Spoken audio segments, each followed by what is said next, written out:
हकीम साहब, सफेद दाग की प्रॉब्लम को लेकर आपसे बात करना चाहूंगी। एक तो ये परेशानी हो क्यों जाती है, इसके पीछे के कारण क्या हैं और क्या इसका ट्रीटमेंट बहुत लंबा होता है कि मरीज भी थक जाता है? सही आपने फरमाया कि ये रोग ऐसा है कि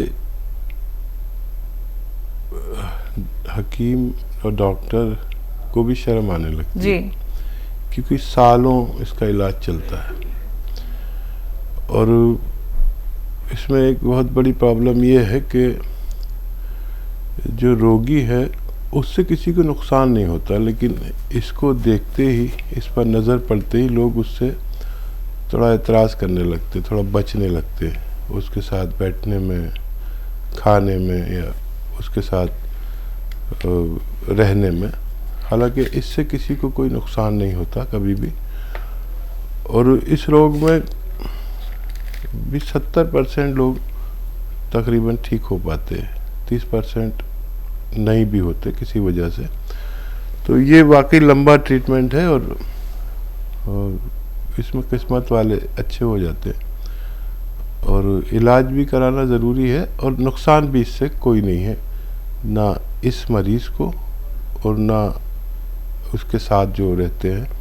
तो उसको ऐसे तुच्छ भावना से हम देखने लगते हैं। तो सबसे ज़्यादा तकलीफ़ मरीज़ को इस बात से होती है कि लोग उससे बचने लगते हैं या तुच्छ भावना से देखने लगते हैं। ये बात गलत है।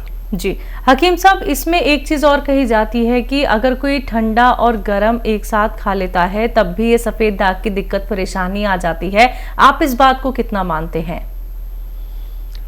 देखिए, जैसे केमिकल्स हैं, वो कुछ केमिकल्स ऐसे हैं जो एक साथ इस्तेमाल नहीं कर सकते। जी जी। ऐसे ही कुछ सब्जियां और कुछ खाने भी ऐसे हैं कि जो एक साथ किसी किसी को नहीं खाने चाहिए, सबको नुकसान नहीं देते।